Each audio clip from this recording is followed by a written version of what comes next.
नमस्ते, welcome to our channel. आज हम डिस्कस करेंगे सस्टेनेबल डेवलपमेंट गोल्स। ठीक है, सस्टेनेबल डेवलपमेंट गोल्स जो कि कितने हैं, 17 हैं। सस्टेनेबल डेवलपमेंट गोल्स, इनको अडॉप्ट कब किया गया था? 2015 के अंदर थ्रू यूएन। इसकी एक हिस्ट्री है, कुछ फॉलोअप्स हैं, उनको थोड़ा डिस्कस करेंगे। इससे पहले हम देखिए 1992 के अंदर क्या हुई थी? अर्थ समिट हुई थी। कहाँ पे? रियो डी जेनेरियो, ब्राज़ील के अंदर। कहाँ पे? ब्राज़ील में। वहाँ पे देखिए अभी जैसे जैसे इंडस्ट्रियल रिवोल्यूशन आया है उसके बाद क्लाइमेट के ऊपर काफ़ी ज़्यादा नेगेटिव इम्पैक्ट हुआ है। तो क्लाइमेट के अंदर जो नेगेटिव चेंज हो रहा है उसको रोकने के लिए, ताकि जो फ्यूचर जनरेशन है, जो आज हमें चीज़ें मिली हुई हैं, वो भी उन चीज़ों को एंजॉय कर पाएँ। जो एनवायरनमेंट है वो सेफ़ एंड हेल्दी एनवायरनमेंट सभी को मिले। ठीक है, तो सस्टेनेबल का मतलब क्या होता है? जो सस्टेनेबल है ताकि जो फ्यूचर जनरेशन्स के लिए जो प्रेजेंट हमारा क्लाइमेट है, एनवायरनमेंट है, या जो हमारी अर्थ है, जो भी रिसोर्सेज हैं, उनको हम अच्छे से जो फ्यूचर जनरेशन है उनके लिए सेव कर सकें। ठीक है, इसलिए सस्टेनेबिलिटी के ऊपर काफ़ी ज़्यादा फोकस किया जाता है। तो 1992 के अंदर अर्थ समिट जो हुई थी ब्राज़ील के अंदर, उसमें क्या किया गया था? एजेंडा 21 बोला जाता है जिसे, उसे अडॉप्ट किया गया था। एक स्टेप था सस्टेनेबल डेवलपमेंट गोल्स की तरफ, एजेंडा 21 जिसका नाम दिया गया था। इस एजेंडा 21 को 178 कंट्रीज़ ने अडॉप्ट किया था। ठीक है, फिर धीरे धीरे क्या हुआ? 2000 के अंदर यूएन की समिट हुई थी न्यूयॉर्क के अंदर। वहाँ पे किसको अडॉप्ट किया गया था? मिलेनियम डेवलपमेंट गोल्स, जो कि क्या थे? 8। इनका मेन मोटिव क्या था? क्लाइमेट चेंज, साथ में जो पॉवर्टी है काफ़ी ज़्यादा। देखिए 1991 के अंदर क्या हुआ था? एक बड़ी इवेंट हुई थी जो रशिया, जो कि जिसे यूएसएसआर बोला जाता था, यूएसएसआर, वो ब्रेक होके क्या हो गया था? 15 अलग अलग कंट्रीज़ में डिवाइड हो गया था। ठीक है, उसके बाद पूरी वर्ल्ड के अंदर काफ़ी चेंज हुआ था। इंडिया के अंदर भी ग्लोबलाइजेशन के ऊपर काफ़ी ज़्यादा ध्यान दिया गया था। ग्लोबलाइजेशन होगा, प्राइवेटाइजेशन हुआ था इंडिया के अंदर, तो इंडस्ट्रियल जो इंडस्ट्रीज़ हैं उनके ऊपर ज़्यादा फोकस हुआ ताकि इकोनॉमिक डेवलपमेंट हो सके। ठीक है, इन सब चीज़ों से क्या हुआ? एक इकोनॉमिक इनइक्वालिटी जनरेट हुई थी। इस इकोनॉमिक इनइक्वालिटी की वजह से क्या होगा? पॉवर्टी भी ज़्यादा इंक्रीज़ होगी। तो पॉवर्टी है, काफ़ी सारी social problems like poverty, hunger है, हेल्थ है, काफ़ी सारे ऐसे टॉपिक्स हैं, काफ़ी सारे ऐसे एरियाज़ हैं जिनके ऊपर काम करने की ज़रूरत थी। ठीक है, तो मिलेनियम डेवलपमेंट गोल जो कि 8 थे, उन्हें 2000 के अंदर अडोप्ट किया गया था। ठीक है, इसके बाद क्या हुआ था? 2015 के अंदर जो यूएन के अंदर ही, न्यूयॉर्क के अंदर एक समिट हुई जिन्हें अडोप्ट किया गया इसके अंदर, जिसे क्या बोला जाता है? World summit on sustainable development. ठीक है, देखिए इसको क्या किया? 2015 के अंदर जनवरी के अंदर समिट हुई थी न्यूयॉर्क के अंदर। जो 17 सस्टेनेबल डेवलपमेंट गोल्स हैं उनको अडोप्ट किया गया। फिर पेरिस के अंदर पेरिस एग्रीमेंट हुआ था। पेरिस एग्रीमेंट 2015 के अंदर। ठीक है, इसे क्या क्या भी हुई थी? यहाँ पे एक यूएन की कॉन्फ्रेंस ऑफ पार्टीज़ 2020। ठीक है, तो उसके अंदर पेरिस एग्रीमेंट के अंदर जो सस्टेनेबल डेवलपमेंट गोल्स हैं उनको अडॉप्ट किया गया। उनका मोटिव क्या था कि 17 सस्टेनेबल डेवलपमेंट गोल्स थे, इनको कब तक पूरा करना है? 2030। तो इनका जो टाइम पीरियड था 2015 टू 2030, यहाँ तक जो गोल्स हैं उनको कंप्लीट करना, ताकि जो पूरी वर्ल्ड के अंदर एक पॉजिटिव चेंज लाया जा सके, economically, socially, politically, in all areas. ठीक है, तो अब हम डिस्कस करेंगे जो 17 सस्टेनेबल डेवलपमेंट गोल्स हैं हमारे। इसके लिए एक समिट भी हुई थी बीच में, मतलब ऐसे पूछ लिया जाता है कि ये समिट किससे रिलेटेड है। जोहान्सबर्ग समिट वो सस्टेनेबल डेवलपमेंट गोल से ही रिलेटेड है, जोहान्सबर्ग समिट। ठीक है, एक पॉइंट रिमेंबर कर सकते हैं इसे। साथ में अभी हम डिस्कस करेंगे जो 17 गोल्स हैं हमारे।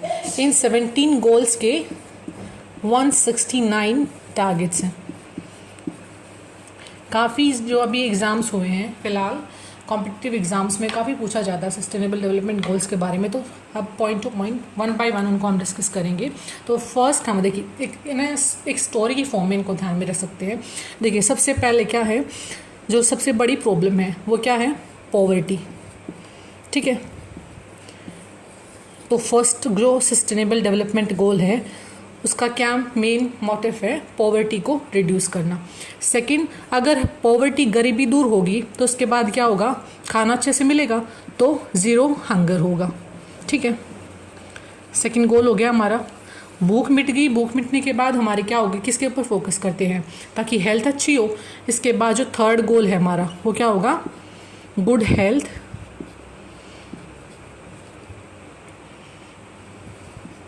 And wellbeing.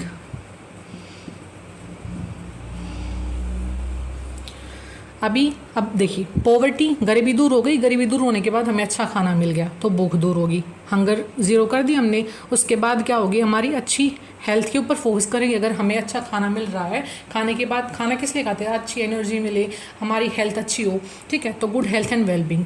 अब हेल्थ अच्छी हो गई तो उसके बाद किसके ऊपर फोकस होगा, हमारा एजुकेशन के ऊपर। तो फोर्थ हमारा जो सस्टेनेबल डेवलपमेंट गोल वो क्या है, क्वालिटी एजुकेशन। इसके बाद एजुकेशन अच्छी मिल गई, एजुकेशन मिलने के बाद देखिए ऐसे पढ़े लिखे होंगे तो काफ़ी सारी प्रॉब्लम्स को, जैसे सबसे बड़ी क्या है, जेंडर इनइक्वालिटी। ठीक है, तो जेंडर इक्वालिटी लाई जा सके। क्वालिटी एजुकेशन के बाद क्या फोकस है नेक्स्ट हमारा, जेंडर इक्वालिटी। जेंडर इक्वालिटी के बाद क्या होगा हमारा, जेंडर इक्वालिटी आ गई, सभी को इक्वली हर एरिया में, जैसे पॉलिटिकल है, इकोनॉमिक है, सोशल है, हर एरिना के अंदर इक्वल पोजीशन होगी तो अच्छे से काम कर पाएंगे। इसके बाद एक सेटअप हो गया। उसके बाद क्या होगा, हमें क्या चाहिए, एनवायरनमेंट के ऊपर भी। अब देखिए घरों में, अब हम घर में हैं, सबसे ज़्यादा हमें क्या ज़रूरत होती है, पानी की। पानी काफ़ी ज़्यादा इंपॉर्टेंट होता है। तो नेक्स्ट हमारा गोल क्या है, क्लीन वाटर, और साथ में क्या होगी, सैनिटेशन एंड सैनिटेशन। ठीक है, okay, clean water and sanitation. अब 7th गोल के बाद, अब देखिए पानी साफ मिल गया, साफ सफाई होगी। साफ पानी के बाद हमारा क्या होगा, जो हमारी घर में पानी हो गया, खाना पकाने के लिए एनर्जी भी चाहिए, गैस जो भी है। ठीक है, तो उसके लिए हमें क्या चाहिए, जो 7th हमारा गोल होगा वो क्या होगा, affordable and clean energy. Affordable and clean energy 7th गोल। अब एनर्जी क्लीन, जो एनर्जी देखिए एक चीज़ होती है कि कोई भी चीज़ है उसे हमें एक्सेस अवेलेबल एंड अफोर्डेबल होनी चाहिए कोई भी चीज़। ठीक है, तो एनर्जी क्लीन होनी चाहिए और साथ में क्या होनी चाहिए, अफोर्डेबल। 7th गोल ये हो गया हमारा। इसके बाद जो हमारा 8th गोल होगा वो क्या होगा, इस सब के बाद हमें काम करने की भी ज़रूरत है। तो काम के लिए क्या क्या होना चाहिए, वो decent work and economic growth. अगर अच्छा काम मिलेगा तो सभी अच्छे से काम करेंगे, अच्छा काम होगा तो अच्छी इनकम मिलेगी तो वो स्पेंड करेंगे तो मार्केट के अंदर ज़्यादा डिमांड होगी, डिमांड बढ़ेगी तो साथ में क्या होगा, प्रोडक्शन ज़्यादा होगी, उससे क्या होगा, हमारी जीडीपी इंक्रीज़ होगी, ग्रॉस डोमेस्टिक प्रोडक्ट, और साथ में क्या होगी, हमारी इकोनॉमिक ग्रोथ होगी। ठीक है, हर चीज़ एक दूसरे के साथ रिलेट कर रही है। तो 8th हमारा गोल क्या हो गया, decent work and economic growth. तो इसके बाद देखिए हमें अच्छा काम मिल गया, इकोनॉमिक ग्रोथ हो रही है। इसके बाद क्या करेंगे, अच्छा काम हो रहा है तो इससे बड़ी बड़ी और ज़्यादा इंडस्ट्रीज सेटअप होंगी, इंडस्ट्रीज़ के अंदर क्या होगा, फिर हमें जॉब क्रिएशन होगी। ठीक है, तो 8th नेक्स्ट हमारा गोल क्या है, इंडस्ट्री सब अच्छे से, और फिर और ज़्यादा इनोवेशंस होंगी, नई नई इंडस्ट्री और इनोवेशन होगी, तो फिर साथ में क्या होगा, हमारा इंफ्रास्ट्रक्चर भी क्रिएट होगा। ठीक है, इंफ्रास्ट्रक्चर। तो हमारा जो 9th गोल है वो क्या हो गया, इंडस्ट्री, इनोवेशन एंड इंफ्रास्ट्रक्चर। अभी हमारा जो नेक्स्ट टारगेट है 10th जो होगा, इधर से स्टार्ट करेंगे from here to here. So 10th जो हमारा सस्टेनेबल डेवलपमेंट गोल, देखिए इंडस्ट्री होगी, इनोवेशन, इंफ्रास्ट्रक्चर काफ़ी ज़्यादा सोसाइटी के अंदर इंप्रूव हो गया। इससे क्या होगा, फिर इन इक्वालिटी रिड्यूस होगी। देखिए 5th गोल, इसको थोड़ा कंफ्यूज नहीं करना, यहाँ पे थी जेंडर इक्वालिटी। नेक्स्ट है हमारी जो 10th गोल के अंदर, वो क्या है, reduced in equality. In equality देखिए इकोनॉमिक एरिया, आप देखिए काफ़ी सारी ऐसी कंट्रीज़ हैं जो काफ़ी डेवलप्ड हैं, लेकिन वहाँ पे इकोनॉमिक इनइक्वालिटी काफ़ी ज़्यादा है। इसी वजह से क्या बोला जाता है कि जो देखिए रिजर्वेशन, आपने सुना होगा रिजर्वेशन क्या बोला जाता है, रिजर्वेशन कभी भी इकोनॉमिक बेस पे इसलिए नहीं दिया जाता, क्योंकि देखिए अभी कोई भी 2 पर्सन है, अगर 2 पर्सन की बात कर रहे हैं हम, तो एक पर्सन कितनी भी उसकी सैलरी है, सेकंड की उससे ज़्यादा है, तो एक टाइम के बाद धीरे धीरे उनकी जो इनकम है उसमें इंक्रीज़ होगा। तो एक मतलब ऐसा तो रहेगा कि एक पर्सन की कम रहेगी सैलरी, दूसरे की कम रहेगी, इकोनॉमिकली एक लो होगा, एक उससे ज़्यादा होगा। ठीक है, तो इकोनॉमिकली कभी भी एक रिजर्वेशन इसलिए नहीं दिया जाता, एक फैक्टर ये होता है। ठीक है, तो इनइक्वालिटी हर एरिया के अंदर, ये सब अगर इतना ज़्यादा चेंज होगा तो एक इनइक्वालिटी जो है इकोनॉमिक एरिया के अंदर है या सोशली है, सोशली जैसे काफ़ी जैसे रेसिज्म काफ़ी सारी कंट्रीज़ के अंदर है। हमारी कंट्री के अंदर क्या है, कास्टिज्म सिस्टम काफ़ी ज़्यादा प्रेवलेंट है। तो सोशल एरिया के, सोशली और पॉलिटिकली, इकोनॉमिकली, एजुकेशनली, हर एरिया के अंदर क्या होगी, इनइक्वालिटी को हम रिड्यूस कर सकते हैं। तो 10th गोल क्या है, रिड्यूस्ड इनइक्वालिटी। इसके बाद इनइक्वालिटी रिड्यूस होने के बाद क्या फोकस होगा हमारा 11th, सस्टेनेबिलिटी। ठीक है, सस्टेनेबल सिटीज एंड कम्युनिटीज़, क्योंकि देखिए इनइक्वालिटी रिड्यूस होगी तो सब इकट्ठा, सब मिलके काम करेंगे, ताकि सब मिलके काम करेंगे तो फ्यूचर जनरेशन के लिए भी वो अच्छा होगा। ठीक है, हर एरियाज़ के अंदर। तो सस्टेनेबल जो हमारी सिटीज़ हैं, जो हमारी कम्युनिटीज़ हैं, साथ में क्या करेंगे, सस्टेनेबली वर्क करेंगे। तो सस्टेनेबल सिटीज़ एंड कम्युनिटीज़ जो कि हमारा 11th सस्टेनेबल डेवलपमेंट गोल है। इसके बाद क्या होगा, सस्टेनेबिलिटी कैसे आ सकती है, कंजम्पशन, जो प्रोडक्शन है। देखिए हमारे पास सबसे जो इम्पोर्टेंट चीज़ है, हमारी जो पास्ट से हमारे जो पूर्वज हैं उन्होंने क्या दी है, रिसोर्सेज मिले हमें, एनवायरनमेंट, नेचर कितना अच्छा मिला है। ठीक है, तो जो रिसोर्सेज हैं, मेन इकोनॉमिक कोई भी कंडीशन रिसोर्सेज के ऊपर डिपेंड करती है, कोई भी कंट्री की इकोनॉमिक कंडीशन कोई भी चीज़ है।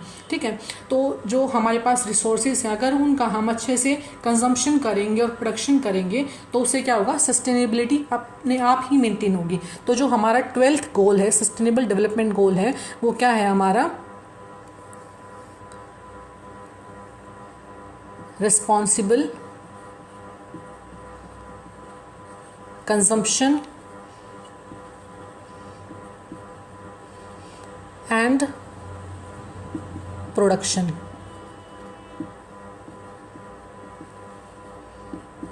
ठीक है, तो 12th गोल क्या हो गया हमारा, रिस्पॉन्सिबल कंजम्पशन एंड प्रोडक्शन। ठीक है, ये 12th गोल था हमारा। इसके बाद अब कंजम्पशन और प्रोडक्शन अगर रिस्पॉन्सिबली करेंगे, ये सब हो गया। इसके बाद किसके ऊपर फोकस करेंगे हम, क्लाइमेट के ऊपर। ठीक है, तो जो हमारा 13th गोल है वो क्या होगा, क्लाइमेट एक्शन। अब क्लाइमेट के अंदर काफ़ी सारी चीज़ें होती हैं। इसके बाद जो हमारी अर्थ के नीचे क्या है, ओशन है। ठीक है, बिलो अर्थ के नीचे क्या है, वाटर है। ठीक है, तो जो नेक्स्ट गोल है हमारी, जो वाटर के अंदर जो भी लाइफ एग्जिस्ट करती है, कितने सारे स्पीशीज़ हैं, उनका हर चीज़ बहुत सारा इम्पोर्टेंट रोल है हमारी लाइफ के अंदर। ठीक है, तो 14th गोल हमारा क्या होगा, focus on life below water. इसके बाद क्या होगा, जो वाटर के अंदर लाइफ है उसको सेव करने के बाद हमारा क्या होगा, जो life on land. 15th goal is life on land, focus इसके ऊपर होगा हमारा, लाइफ ऑन लैंड। इसके बाद ये सब चीज़ें होने के बाद सब अच्छे से हो गया, फिर क्या होगा, जो हमारा एनवायरनमेंट उसके अंदर पीस मेंटेन किया जा सके, जस्टिस मिले सभी को, fair and free on time justice मिले। तो जो 16th गोल है हमारा, उसको हम इधर ही करेंगे। 16th गोल है हमारा, वो क्या होगा, peace, justice and strong institutions. जैसे यूएन भी क्या है, एक इंस्टीट्यूशन है। अगर यूएन फेयरली अच्छे से स्ट्रॉन्ग होगा, फेयरली काम करेगा, तो वर्ल्ड की देखिए इतनी सारी कंट्रीज उसका पार्ट हैं, एक इंटरनेशनल कोर्ट की तरह, इंटरनेशनल लॉ की तरह काम करता है, जो इंटरनेशनल लॉ की फॉर्मेशन करता है। सभी ये बाइंडिंग नहीं होता, लेकिन एक चीज़ है जो उनको मतलब उसको उनको एक रिस्पॉन्सिबिलिटी देती है ताकि सभी कंट्रीज़ उसको फॉलो कर सके। तो यूएन है, यूएन की अंदर काफ़ी सारी बॉडीज़ हैं, जैसे वर्ल्ड बैंक है, इकोनॉमिक एरिना के अंदर इंपॉर्टेंट है। हेल्थ के लिए WHO, काफ़ी सारी ऐसी, जैसे क्या बोले इन चीज़ों, क्या बोल, ये जो अलग अलग इंस्टीट्यूशंस हैं, इनकी फॉर्मेशन, इन्हें क्या बोला जाता है, मल्टीलिटरलिज्म। एक सिस्टम है मल्टीलिटरलिज्म, ठीक है। और एक सिस्टम होता है मल्टीलिटरलिज्म। इन जो अलग अलग इंस्टीट्यूशन हैं उनके थ्रू वर्ल्ड के अंदर एक इंटरनेशनल लॉ की तरह काम करती है, ठीक है। तो 16th गोल क्या हो गया हमारा, जो हमारे वर्ल्ड के अंदर पीस मेंटेन की जा सके, जस्टिस मिले सभी को एंड स्ट्रॉन्ग इंस्टीट्यूशंस हों। फिर जो हमारा लास्ट गोल हुआ, ये सब हो गया। सब कैसे होगा, जब सभी गोल्स के लिए हम क्या करेंगे, पार्टनरशिप करेंगे। तो जो हमारा नेक्स्ट और जो लास्ट 17th गोल है वो क्या है हमारा, इधर लिखेंगे। 17th गोल हमारा क्या है, पार्टनरशिप फॉर द गोल्स, ठीक है। तो ये थे हमारे 17 सस्टेनेबल डेवलपमेंट गोल्स, जिनके टारगेट्स कितने हैं, 169। तो एक बार इनका रिव्यू करते हैं, अच्छे से देखिए। इनको काफ़ी ज़्यादा इंपॉर्टेंट है ये एग्ज़ाम्स के, जो 1 डे टाइप एग्ज़ाम है या जो कॉम्पिटिटिव एग्ज़ाम है, स्टेट PCS के हैं, UPSC के, उनके अंदर इन्हें कोट कर सकते हैं। तो एक डेटा पॉइंट की तरह काफ़ी अच्छा इम्पैक्ट डालते हैं ये। तो स्टार्ट करते हैं। तो फर्स्ट हमारा गोल क्या था, सबसे बड़ी प्रॉब्लम क्या है, देखिए अभी कोविड के बाद क्या रहा है, कोविड के बाद काफ़ी सारे पर्सनस की जॉब चली गई है, तो कोई इनकम का सोर्स नहीं है। तो धीरे धीरे क्या हो रही है, पॉवर्टी इंक्रीज हुई है कोविड के बाद। तो फर्स्ट गोल क्या है हमारा, पॉवर्टी रिड्यूस करना। तो नो पॉवर्टी। एक स्टोरी की तरह इसको देखें, अगर गरीबी नहीं होगी तो अच्छे से उन्हें खाना मिलेगा, तो ज़ीरो हंगर होगी। अगर खाना अच्छे से मिल गया तो उनकी हेल्थ भी अच्छी होगी, और हेल्थ अच्छी होगी तो वो अपनी एजुकेशन के ऊपर भी फोकस करेंगे, ठीक है। तो क्वालिटी एजुकेशन मिलेगी। एजुकेशन मिलने के बाद उनके मन में क्या रहेगी कि इक्वालिटी हो, ठीक है। एजुकेशन मिलने के बाद थोड़ा सेंसिबल पर्सन वो क्या करेंगे, एक जेंडर इक्वालिटी आएगी। जेंडर इक्वालिटी आने के बाद और ज़्यादा देखिए, क्वालिटी एजुकेशन होगी थी, एजुकेशन के बाद जेंडर इक्वालिटी आ गई। इसके साथ ही अगर कनेक्ट करें, एजुकेशन होगी तो हम क्या चाहिए, वाटर भी क्लीन चाहिए, पानी और सैनिटेशन, जो बेसिक हमारी हाइजीन से जुड़ी हुई है चीज़ें। तो क्लीन वाटर एंड सैनिटेशन। अब पानी अच्छे से मिल गया, फिर हमें खाना घर में जैसे अब कनेक्ट कर सकते, सिर्फ कनेक्ट करने के लिए बता रही है पॉइंट में। घर में अगर पानी है, कुछ भी है, खाना बनाने के लिए एनर्जी चाहिए, जैसे गैस है कोई भी, तो अफोर्डेबल एंड क्लीन एनर्जी होगी, ठीक है। अफोर्डेबल एंड क्लीन एनर्जी मिल गई, उसके बाद हमें काम करना, ये सब करने के लिए कुछ कमाना भी पड़ेगा, तो उसके लिए डिसेंट वर्क चाहिए, और उससे क्या होगी, हमारी इकोनॉमिक ग्रोथ भी होगी। अब इकोनॉमिक ग्रोथ होगी, अच्छा कमाने लगे, उससे क्या होगा, इंडस्ट्रीज़ और ज़्यादा होंगी, इनोवेशन होगा, नई अलग इनोवेशन होगी, इससे क्या होगा, इंफ्रास्ट्रक्चर क्रिएट होगा। इसके बाद क्या होगा, इन सब के बाद इनइक्वालिटी रिड्यूस होगी, ठीक है, हर एरिया के अंदर इनइक्वालिटी को हम रिड्यूस कर पाएंगे। फिर इसके बाद जो नेक्स्ट गोल है हमारा 10th हो गया। 11th गोल क्या है, इनइक्वालिटी रिड्यूस करने के बाद जो मेन गोल है हमारा सस्टेनेबिलिटी, तो सस्टेनेबल सिटीज़ एंड कम्युनिटीज़ होंगी। सस्टेनेबल सिटीज़ एंड कम्युनिटीज़ अगर होंगी तो वो सस्टेनेबिलिटी कैसे आ सकती है, जो हमारे रिसोर्सेज हैं उनको अगर हम रिस्पॉन्सिबिलिटी इनका यूज़ करेंगे, रिस्पॉन्सिबली यूज़ यानी कि उनको कंजम्पशन और उनकी जो प्रोडक्शन है अगर वो अच्छे से करेंगे तो सस्टेनेबिलिटी अच्छे से आएगी, सस्टेनेबिलिटी मेंटेन कर पाएंगे रिसोर्सेज की। फिर इसके बाद क्या करेंगे, क्लाइमेट एक काफ़ी ज़्यादा इंपॉर्टेंट फैक्टर है, तो जो 13th गोल है हमारा वो क्या होगा, क्लाइमेट एक्शन। इसके बाद क्लाइमेट के अंदर देखिए पहले below water and then on land, तो लाइफ जो हमारी वाटर के अंदर है उसके ऊपर फोकस करेंगे, फिर जो लैंड के ऊपर लाइफ है उसके ऊपर फोकस करेंगे, उसके बाद किसके ऊपर फोकस करेंगे, इन सभी के अंदर हमारी सोसाइटी के अंदर वर्ल्ड के अंदर क्या मेंटेन कर सकें हम, पीस जस्टिस ला सकें और स्ट्रॉन्ग इंस्टीट्यूशंस डेवलप कर सकें। जो लास्ट गोल है इन सब के लिए हम पार्टनरशिप कर सकें, इन सभी गोल्स के लिए पार्टनरशिप हो। तो ये क्या थे हमारे 17 sustainable development goals having 169 targets. ठीक है, इनके लिए एक रिपोर्ट भी हर साल जारी की जाती है यूएन के द्वारा, जिसे यूएन सस्टेनेबल डेवलपमेंट रिपोर्ट बोला जाता है। और इंडिया के अंदर जो नीति आयोग है वो सस्टेनेबल डेवलपमेंट गोल्स की रिपोर्ट रिलीज करते हैं। ठीक है, so this is all about sustainable development goals. अगर कोई डाउट है तो प्लीज़ कमेंट सेक्शन में बताना। Thanks for watching. अगर चैनल को सब्सक्राइब नहीं किया तो सब्सक्राइब करना, लाइक करना and comment below the section. Thank you.